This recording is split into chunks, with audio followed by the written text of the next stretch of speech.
Did you know that between 2018 and 2025, we as the world will produce more data than the storage industry will produce storage capacity? Wow, does it mean we run out of storage anytime soon? I don't know. I mean, there's innovation to store data on DNA. Mark Russinovich did an amazing demo on this in his session this past Ignite. I will link it down below. But what does it mean for you and for me? I mean, do you even have a data strategy at your work? Like on what data you need? What data is there that provides value to your business versus what data just eats away storage capacity? It's kind of like the garage. Is your garage full of things you think you may use again, hopefully in the future, but really don't add any value to your life right now? For example, GDPR has forced a lot of companies to look at what data they collect from a privacy point of view, right? Like back in the days, pretty much anything you downloaded in the internet, if it was like a white paper, if it was like a webinar, they asked for your address and for everything, but they're never gonna send you a mail. I don't know why they needed my address for me to watch the webinar, and the privacy angle solved that. But there's another angle, and the angle is we're producing more data than storage capacity being produced. In fact, there is a white paper from 2018 that IDC did with Seagate. And there it was predicted that by the year 2025, the world will have reached 175 zettabytes of data stored or data generated. It's also predicted that in that same time, 90 zettabytes out of the 175 are generated by IoT sensors.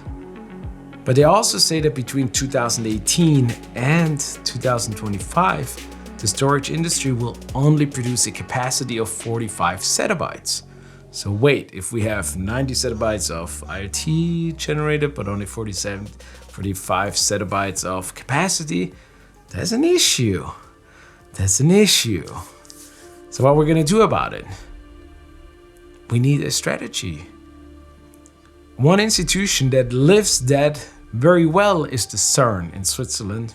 The Large Hadron Collider, when they run these tests and these particulates, collide with each other, they produce roughly 5 petabytes of data every second when they run these tests. And then they have algorithms that look at what is noise, what do they know already, and then what do they actually need to store. And they actually only store roughly 5 gigabytes a second, which is a ratio of 1 to 200,000. That's massive. That's massive. So everything measured during that collision is first analyzed before it's ever put into storage. Of which signals do we need and which one is noise, and we don't need it because they don't add value to what they're trying to test. But most companies, they probably have emails way longer back than the 10 years they're supposed to hold records.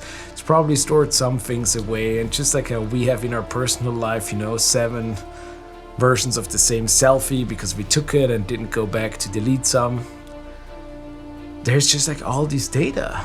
But if we're looking that there might be a shortage of storage capacity, that means we need to act similar to what the CERN did. We need to decide, we need to have a strategy of what data to collect, what data to keep, how do I leverage this data to add value of the data, and it doesn't just sit in the basement. Now I found online from Mozilla, from the Mozilla Association, the Lean Data Strategy. I'm also going to put the link down below so you can check it out. It doesn't cover all forms of data, but it's definitely a good start. And just as we're heading into spring, we just changed daylight saving times here at the West Coast, make sure you look at these resources like the IDC white paper linked below, the Mozilla tips linked below, and have that strategy, have that spring cleaning discussions with your employer. Even look at in your own life, what are those pictures that you can delete? For me, it means to take a 6th attempt to go back at the pictures from my honeymoon, where I have countless pictures of this beautiful glacier in Alaska where we took a little airplane ride, that I probably don't need them all, and just delete. It's so easy to take the pictures, it's hard to delete, but it needs to be done. Because while I do hope they're gonna find new methods on how we can store, and they need, because we're gonna produce more and more data. In that sense, it's kind of like the most renewable thing that we as the world produce, more data. There needs to be a way, or we need to be responsible of that we don't just fill our garage with unnecessary clutter, declutter it, and use what really provides value to us. And with that, D. Dave Kurt out.